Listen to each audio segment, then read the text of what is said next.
Assalamualaikum warahmatullahi wabarakatuh. Perkenalkan, nama saya Hafizah Ulasa Putri dengan NPM 25411148 dari kelas manajemen 25A. Hari ini saya ingin mempresentasikan mata pelajaran dari pendidikan agama Islam dengan tema yakni ekonomi Islam. Nah, sebelumnya ada pengertian dari ekonomi Islam.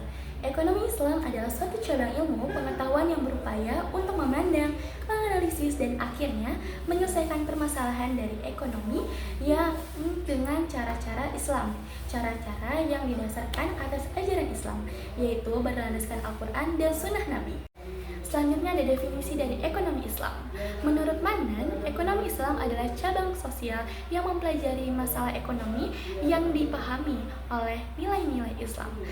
Menurut Khursyid Ahmad, ekonomi Islam adalah suatu upaya yang sistematik untuk memahami masalah ekonomi dan perilaku masyarakat dalam perspektif Islam. Menurut NCD, ekonomi Islam adalah tanggapan para pemikir muslim atas berbagai tantangan ekonomi. Dalam hal ini didasarkan pada Al-Quran dan Sunnah di samping dengan alasan dan pengalaman. Menurut Hasanuzzaman, ekonomi Islam adalah suatu ilmu dan penerapan hukum syariah yang melindungi ketidakadilan dalam kaitan dengan upaya pencapaian kesejahteraan manusia dan pelaksanaan ibadah kepada Allah Subhanahu wa Ta'ala.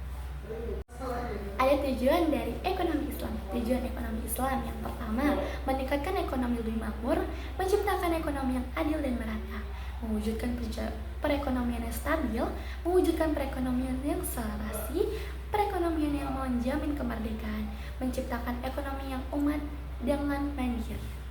Prinsip atau nilai dasar dari ekonomi Islam. Yang pertama ada tauhid, lalu ada keadilan, ada kenabian, ada mat atau hasil.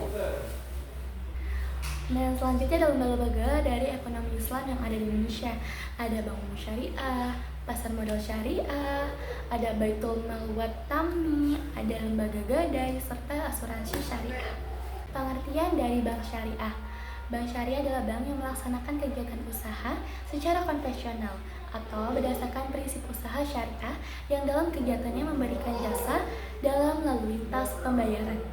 Prinsip dari syariah ini sendiri, pasal 1 butir ke-13 dalam Undang-Undang Nomor 10 Tahun 1998. Prinsip syariah adalah prinsip yang didasarkan oleh hukum Islam antara bank dan pihak lain untuk penyimpanan dan pembiayaan kegiatan usaha untuk kegiatan lainnya yang dinyatakan sesuai dengan dari prinsip Islam itu sendiri. Ada prinsip dari bank syariah. Ada prinsip bagi hasil atau mudharabah, prinsip penyertaan modal atau musyarakah, ada prinsip jual beli barang dengan memperoleh keuntungan atau murabah. Selanjutnya ada pembiayaan barang modal berdasarkan prinsip sewa murni tanpa pilihan atau ijarah, pemindahan kepemilikan atas barang yang disewa dari pihak bank oleh pihak lainnya. Nah, selanjutnya ada peran dari bank syariah. Bank syariah ini berperan dalam penunjangan pembangunan ekonomi Islam dari bangsa Indonesia, terutama melalui upaya peningkatan peranan pengusaha muslim dalam memperekonomian nasional dan bertindak sebagai katalisator sebagai pengembangan dari lembaga-lembaga keuangan syariah di Indonesia. Fungsi dari bank syariah ini ada yang pertama, manajer investasi.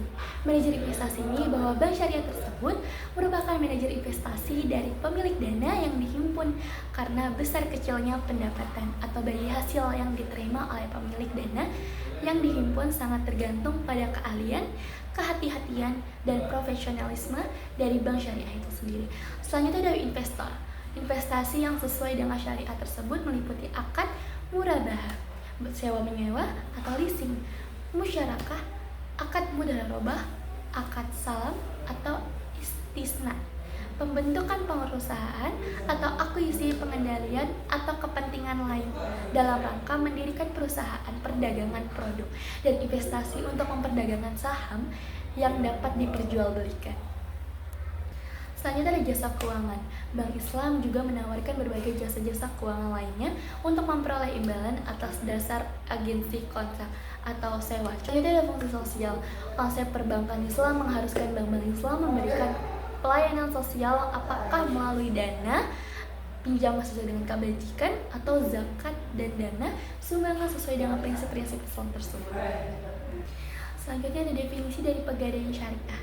Menjadikan suatu benda berharga dalam pandangan syara atau sebagai jaminan hutang dengan memungkinkan hutang tersebut bisa dilunasi dengan barang tersebut atau sebagainya. Selanjutnya kita ke rukun dan syarat pegadaian syariah. Nah, dari rukunnya ini ada rahin, yaitu orang yang menggadaikan. Ada murtahin, yaitu orang yang menerima gadaian. Ada marhun, yaitu barang jaminannya. Syaratnya mempunyai nilai menurut syariat, harus ada waktu akad, serta harus bisa diserahkan ketika kepada murtahin atau wakilnya. Sekian dari saya. Wassalamualaikum warahmatullahi wabarakatuh.